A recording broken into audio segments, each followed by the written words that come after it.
আসসালামু আলাইকুম, আমি মারুফ আহমদ, একজন ফ্রিল্যান্সার। তো আজকের এই ভিডিওতে আমি ফ্রিল্যান্সিং কি, ফ্রিল্যান্সিং কোথায় করবেন, কেন করবেন, কোন কাজ করে করবেন, কত টাকা ইনকাম হয়, কি কি যোগ্যতা লাগে, কি কি অযোগ্যতা লাগে, ইত্যাদি ইত্যাদি যাবতীয় যে কনফিউশন আপনাদের মনে রয়েছে, সেই কনফিউশন দূর করে দেওয়ার চেষ্টা করব এই ভিডিওটার মাধ্যমে। তো আশা করি শেষ পর্যন্ত সাথেই থাকবেন। যদিও এই রিলেটেড আরেকটি ভিডিও এই চ্যানেলে আপলোড দেওয়া আছে, তবুও সেই ভিডিওটা অনেক পুরাতন হয়ে যাওয়ার কারণে আমি নতুন করে আরেকটা ভিডিও রেকর্ড করছি। তো চলেন ভিডিওর মূল আলোচনায় চলে যাই। ফ্রিল্যান্সিং জিনিসটা আসলে কি? ফ্রিল্যান্সিং হচ্ছে একটি স্বাধীন পেশার নাম। ফ্রিল্যান্সিং, ফ্রি, আপনি স্বাধীন থেকে যে কাজটা করবেন সেই কাজটাই হচ্ছে ফ্রিল্যান্সিং। আমি যদি আপনাদেরকে একটা উদাহরণ দেই, ধরেন ঢাকা মেডিকেল বিশ্ববিদ্যালয়ে একজন ডাক্তার চাকরি করেন।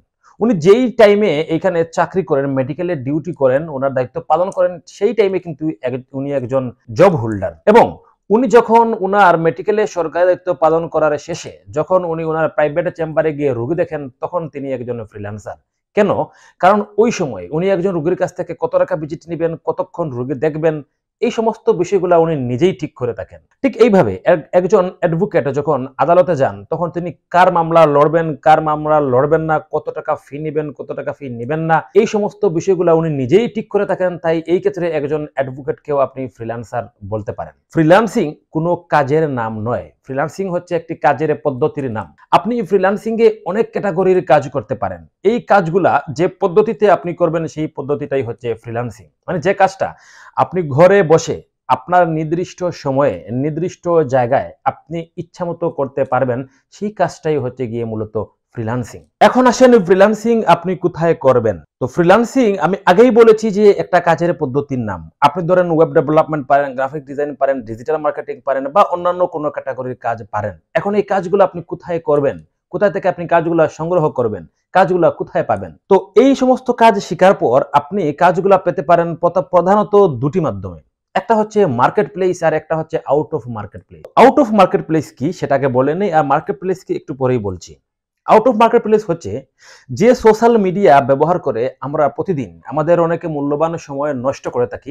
এই সোশ্যাল মিডিয়া ব্যবহার করে আপনি প্রচুর পরিমাণ ক্লায়েন্ট কিন্তু পেতে পারেন। যেমন ফেসবুক, ইনস্টাগ্রাম, টুইটার, লিঙ্কডইন, তারপর ইউটিউব, তারপর অন্যান্য যে সোশ্যাল মিডিয়া সাইটগুলো রয়েছে, পিন্টারেস্ট ইত্যাদি, আরো অনেক ধরনের সোশ্যাল মিডিয়া রয়েছে। এই সোশ্যাল মিডিয়াগুলো ব্যবহার করে, এবং যেটা হচ্ছে আপনার একটা পার্সোনাল ওয়েবসাইট দিয়েও আপনি কিন্তু ক্লায়েন্ট পেতে পারেন।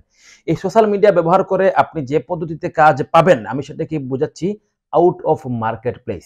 আর মার্কেট প্লেস হচ্ছে এমন কতগুলি ওয়েবসাইট, যে ওয়েবসাইটে আপনি অ্যাকাউন্ট করবেন কাজ পাওয়ার জন্য, আর যাদের সেলার প্রয়োজন, ওয়ার্কার প্রয়োজন, তারা এখানে অ্যাকাউন্ট করবে ওয়ার্কার খুঁজে নেওয়ার জন্য। বর্তমানে অনেকগুলাই মার্কেট প্লেস রয়েছে, ফাইবার, আপওয়ার্ক, পিপল পাওয়ার, ফ্রিল্যান্সার, এলান্সার সহ অনেক ধরনের মার্কেট প্লেস রয়েছে। তো আপনি সব মার্কেট প্লেসে যে যোগ্যতা অর্জন করবেন বা সব মার্কেট প্লেসে কাজ করবেন তা না, আপনি তার মধ্যে যে কোনো একটা বা দুইটা মার্কেট প্লেস নির্বাচন করে কাজ শুরু করতে পারেন। তো আমি যেটা মনে করি, আপনি যদি নতুন হয়ে থাকেন, আপনার জন্য ফাইবার মার্কেট প্লেসটা হবে সবচেয়ে উপযোগী। কেননা নতুনদের জন্য অন্যান্য যে মার্কেট প্লেস রয়েছে তার থেকে সহজে কাজ পাওয়া এবং সহজে কাজ আপনার করার জন্য উপযোগী মার্কেট প্লেস ফাইবার, সেটা আমার ব্যক্তিগত মতামত। তাহলে আমরা কি বুঝলাম? আমরা বুঝলাম যে আপনি প্রথমে কাজ শিখবেন। কাজ শিখার পর আপনি সেই কাজটা করার জন্য, সেই কাজটা কারা করায় তাদেরকে খুঁজে নেওয়ার জন্য আপনি দুইটা পদ্ধতি ব্যবহার করতে পারেন। একটা হচ্ছে মার্কেট প্লেস এবং আরেকটা হচ্ছে আউট অফ মার্কেট প্লেস। এখন আসেন ফ্রিল্যান্সিং এ কি কি কাজ করতে হয়। আমি আগেই বলেছি ফ্রিল্যান্সিং একটা বিশাল বড় সেক্টর, এখানে হাজার রকমের কাজ আছে। আপনি এর থেকে যে কোনো এক দুইটা কাজ ভালো করে আগে শিখবেন। এই কাজগুলা শিখার পর আপনি কাজগুলা পাওয়ার জন্য মার্কেট প্লেস এবং আউট অফ মার্কেট প্লেসে মার্কেটিং করবেন। কি কি কাজ হতে পারে? ওয়েব ডেভেলপমেন্ট হতে পারে, গ্রাফিক্স ডিজাইন হতে পারে, ডিজিটাল মার্কেটিং হতে পারে। ডিজিটাল মার্কেটিং এর মধ্যে আবার অনেকগুলা সেক্টর রয়েছে, অনেকগুলা শাখা প্রশাখা রয়েছে। এই ডিজিটাল মার্কেটিং নিয়ে আলাদা একটা ভিডিও তৈরি করে আমি এই চ্যানেলে আপলোড করি। এখন আসেন মার্কেট প্লেস এবং আউট অফ মার্কেট প্লেসের মধ্যে পার্থক্য কি, সুবিধা বা অসুবিধা কি রয়েছে। প্রথমে আসেন দেখেন, মার্কেট প্লেসের যে মধ্যে যে সুবিধা আছে, আবার মার্কেট প্লেসের মধ্যে অনেকগুলো অসুবিধাও আছে। তো সুবিধাগুলো হচ্ছে, প্রথমত হচ্ছে আপনি যে একজন ফ্রিল্যান্সার, এই জন্য আপনার একটা পোর্টফোলিওর প্রয়োজন রয়েছে। তো মার্কেট প্লেসে আপনি যদি কাজ করেন, দেখা যাবে একসময় আপনি প্রচুর পরিমাণ কাজ করে ফেলেছেন, একটা টেকসই মজবুত মানে ট্রাস্ট করার মতো একটা পোর্টফোলিও কিন্তু আপনার তৈরি হয়ে যাবে। তাছাড়া মার্কেট প্লেসে আরেকটা বড় সুবিধা হচ্ছে যে অনেক সময় আপনি কাজ করার সময় যখন আপনি ক্লায়েন্টকে হয়তো বলবেন যে আগে আমাকে টাকা পাঠাও, ক্লায়েন্ট বলবেন না আগে তুমি আমাকে কাজ করে দাও। তো মার্কেট প্লেসে এই অসুবিধাটা হয় না। মার্কেট প্লেসে যেটা হয়, ক্লায়েন্ট যখন আপনাকে কাজ দিবে তখন ক্লায়েন্ট কাজ দেওয়ার সময় কিন্তু টাকাটা মার্কেট প্লেসের কাছে জমা দিয়ে দিবে এবং আপনি সেই টাকাটা তুলতে পারবেন না। আপনি কি করবেন, যখন কাজটা কমপ্লিট করবেন, কাজটা সাবমিট করবেন, তখন কিন্তু একটা নির্দিষ্ট দিন শেষে, একটা নির্দিষ্ট সময় শেষে মার্কেট প্লেস কিন্তু আপনাকে টাকাটা হ্যান্ড ওভার করে দিবে। মার্কেট প্লেসের আরো অনেক সুবিধা রয়েছে, যে দুটা বললাম এই দুইটা হচ্ছে প্রধান এবং প্রথম যে সুবিধাগুলা। তো ঠিক পাশাপাশি অসুবিধাও রয়েছে। অসুবিধা হচ্ছে গিয়ে এইখানে অনেকগুলা রুলস আপনাকে মেনটেন করতে হবে। যদি আপনি টুকটাক ভুল করেন বা একটু এদিক সেদিক করেন, তাহলে আপনার মার্কেট প্লেসের আইডিটা ব্যান হয়ে যেতে পারে। এবং এখানে আরেকটা বড় অসুবিধা হচ্ছে যে আপনি যে ক্লায়েন্টগুলোর কাজ আপনি করবেন, এই ক্লায়েন্টগুলোর সাথে আপনি কখনোই ব্যক্তিগতভাবে কোনো যোগাযোগ করতে পারবেন না। মানে আপনার ফোন নাম্বার দিতে পারবেন না, আপনি ক্লায়েন্টের ফোন নাম্বার আনতে পারবেন না, ইমেইল অ্যাড্রেস দিতে পারবেন না, ইমেইল অ্যাড্রেস আনতে পারবেন না। যতদিন আপনার এই প্রোফাইলটা আছে ততদিনই আপনি তাদের সাথে যোগাযোগ করতে পারবেন। যখন আপনার প্রোফাইলটা ব্যান হয়ে যাবে তখন আপনি সেই সমস্ত ক্লায়েন্টকে হারিয়ে ফেলবেন। আর মার্কেট প্লেসের বাইরে যে সুবিধা বা অসুবিধা রয়েছে সেটা হচ্ছে, দেখেন যে আপনি মার্কেট প্লেসের বাইরে মার্কেটিং করে যে ক্লায়েন্টগুলোকে পাবেন, এই ক্লায়েন্টগুলোর সাথে আপনি আজীবন কাজ করতে পারবেন। এখানে যদি কোনো কারণেও আপনার ফেসবুক, লিঙ্কডইন, ইনস্টাগ্রাম বা সোশ্যাল মিডিয়া সাইটগুলোর অ্যাকাউন্ট নষ্টও হয়ে যায়, তাহলেও আপনি তাদের সাথে যোগাযোগ করতে পারবেন। কারণ তাদের একটা তথ্য হয়তো বা আপনার কাছে সংরক্ষিত থাকবে। এই তথ্য দিয়ে আপনি অন্য কোনো আইডি দিয়ে তাদের সাথে যোগাযোগ করতে পারবেন। তাদের সাথে আপনি ফোনে কথা বলতে পারবেন, তাদের সাথে আপনি ভিডিও কলে কথা বলতে পারবেন, তাদেরকে আপনি পার্সোনালি ভাবে তাদেরকে আপনি ডিল করতে পারবেন। এবং এই সুবিধাটা কিন্তু আপনি মার্কেট প্লেসে পাচ্ছেন না। আর আউট অফ মার্কেট প্লেসের কিছু অসুবিধাও আছে। অসুবিধা হচ্ছে গিয়ে, যেমন আপনি হয়তো কাল ক্লায়েন্টকে বলতে পারেন যে আমি আগে কাজ করে দিব না, আগে আপনি আমাকে পেমেন্ট করেন। ক্লায়েন্ট আপনাকে বলতে পারে যে না, তুমি আগে আমাকে কাজ সাবমিট করো, তারপর আমি তোমাকে পেমেন্ট করব। এই বিষয় নিয়ে একটু সমস্যা মার্কেট প্লেসের বাইরে রয়েছে। তবে আমি এই যাবৎকালে যত কাজ করেছি, সেই কাজের মধ্যে সবচেয়ে বেশি কাজ আমি করেছি মার্কেট প্লেসের বাইরে।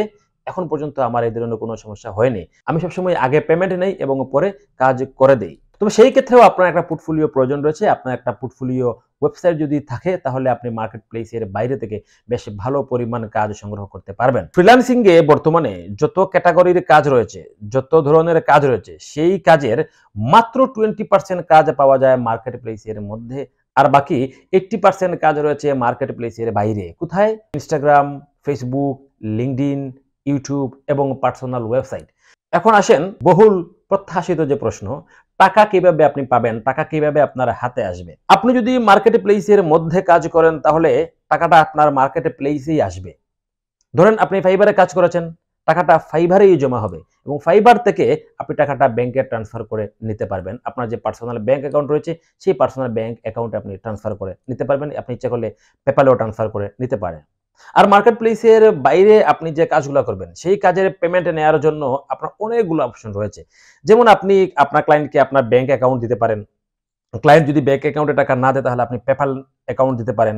পেপ্যালে যদি না দিতে পারে, তাহলে আপনি পায়োনিয়ার দিতে পারেন, ক্যাশ অ্যাপ দিতে পারেন। আরো অনেক মেথড রয়েছে, যে মেথডগুলা ব্যবহার করে আপনি মার্কেট প্লেসের বাইরে থেকে টাকা হাতে নিয়ে আসতে পারবেন। একটা কথা বলি, টাকা কিভাবে হাতে আনবেন এই বিষয়টা আপাতত মাথা থেকে ঝেড়ে ফেলে দিন।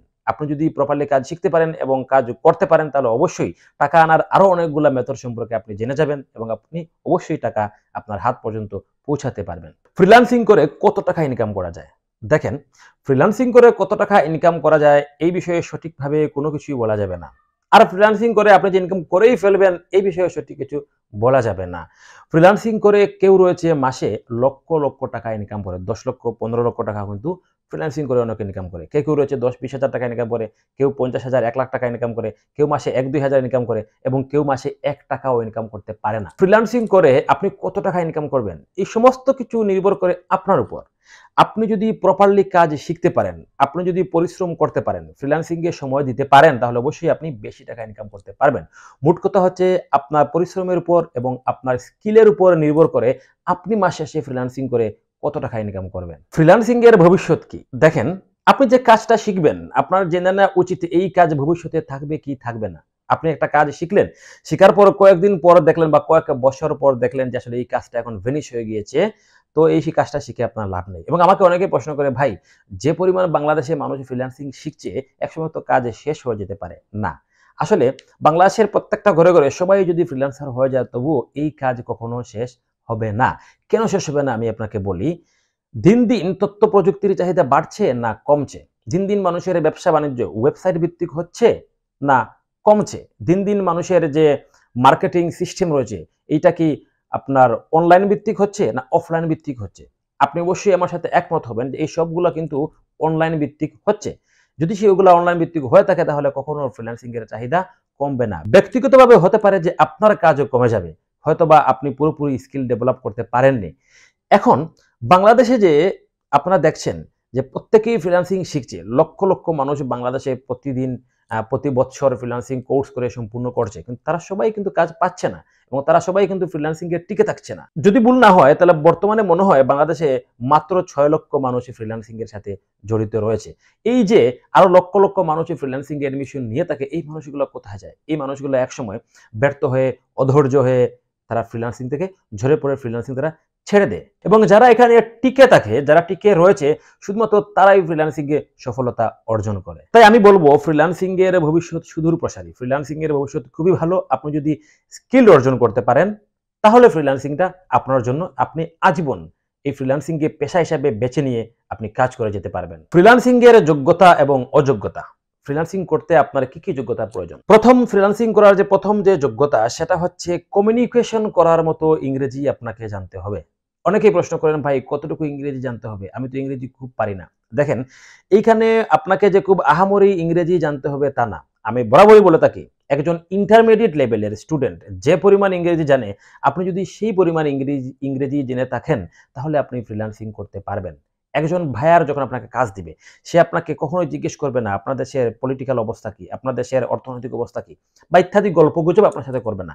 সে কাজ রিলেটেড কিছু কথাবার্তা আপনার সাথে বলবে। তো আপনি যদি ইন্টারমিডিয়েট লেভেলের স্টুডেন্টের সমপরিমাণ ইংরেজি জেনে থাকেন তাহলে কাজ করতে করতে আপনি একসময় ইংরেজি পুরোটাই জেনে যাবেন। কারণ এই যে নির্দিষ্ট কিছু ভোকাবুলারি রয়েছে, নির্দিষ্ট কিছু সেন্টেন্স রয়েছে, আপনি যখন কাজ শিখে যাবেন তখন দেখবেন এই সেন্টেন্সগুলো সাথে সাথে আপনার মুখস্থ হয়ে গিয়েছে।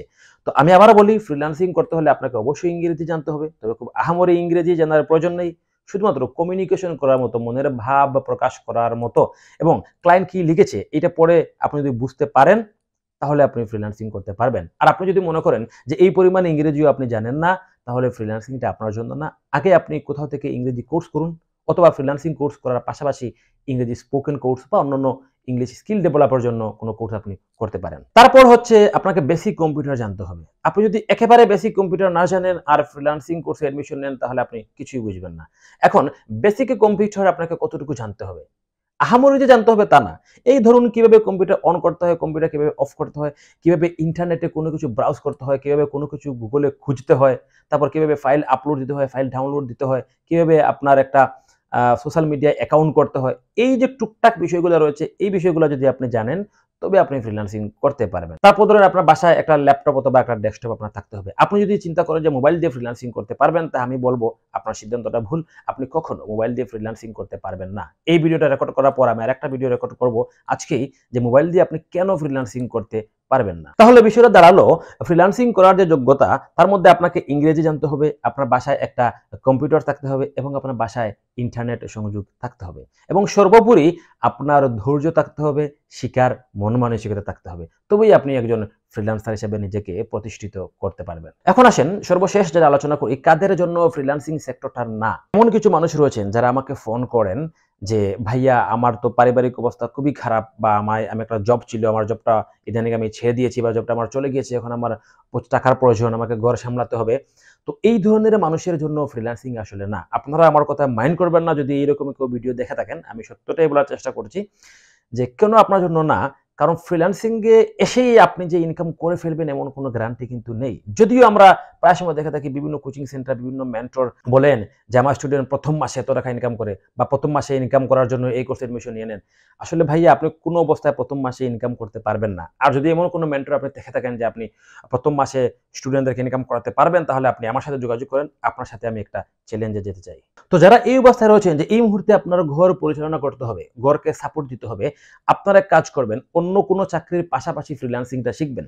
যখন আপনি দেখবেন যে এই মুহূর্তে আপনি ফ্রিল্যান্সিং করে টাকা ইনকাম করতে পারবেন, আপনি কনফার্ম হয়ে গিয়েছেন, তখন আপনি জবটা ছেড়ে দিয়ে আপনি পুরোপুরি একজন ফ্রিল্যান্সার হবেন। মানে আপনি তখন ফুল টাইম ফ্রিল্যান্সিং করে জীবিকা নির্বাহ করবেন। আর যদি আপনার অবস্থা এমন হয়ে থাকে যে আপাতত কয়েক মাস আপনার টাকা ইনকাম করার কোনো প্রয়োজন নেই, ধরেন আপনি অনার্স লেভেলের স্টুডেন্ট, আপনার অনার্স পরীক্ষার এখনো ২ বছর বাকি রয়েছে।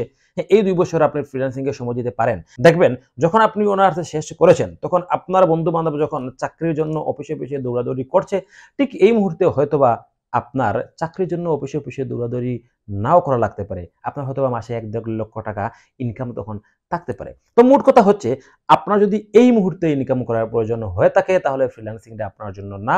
আর আপনি যদি মনে করেন যে না, আমি ৬ থেকে ১ বছর ফ্রিল্যান্সিং এ লেগে থাকতে পারবো, এই ৬ মাস থেকে ১ বছর আমার টাকার কোনো প্রয়োজন নেই, এই সময়টুকু আমি ধৈর্য ধরে থাকতে পারবো এবং নিজের স্কিল ডেভেলপে আমি সময় দিতে পারবো, তাহলে ফ্রিল্যান্সিংটা আপনার জন্য। তো ভিডিও শেষ করব তার আগে একটা কথা বলে নেই, আমি ফ্রিল্যান্সিং এর কোর্স করিয়ে থাকি, বাট আমি কাউকে কোনো গ্যারান্টি দেই না।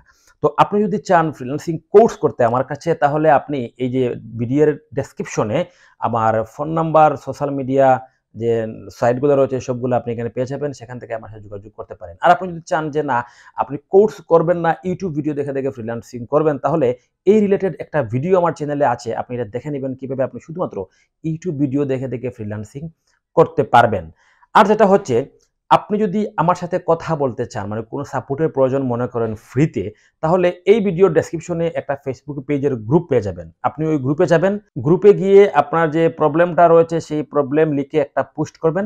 আমি সেই পোস্টে কমেন্ট করে আপনাকে আপনার যে প্রবলেম রয়েছে সেটা সমাধান করে দেওয়ার চেষ্টা করব। অথবা আমি ইনবক্সে গিয়ে আপনার সেই প্রবলেমটা সমাধান করে দেওয়ার চেষ্টা করব। তাছাড়া আপনি যদি আমাকে কল করতে চান, তাহলে প্রতি শুক্রবার রাত ১১টা থেকে ভোর পর্যন্ত আপনি যদি আমাকে কল করেন, তাহলে আমি আপনাকে সাহায্য করার চেষ্টা করব। তো আজকের ভিডিও এই পর্যন্ত। আপনি যদি ইউটিউব ভিডিও দেখে ফ্রিল্যান্সিং শিখতে চান বা ফ্রিল্যান্সিং বিভিন্ন টিপস আপনি জানতে চান, তাহলে আশা করি এই চ্যানেল সাবস্ক্রাইব করে সাথেই থাকবেন।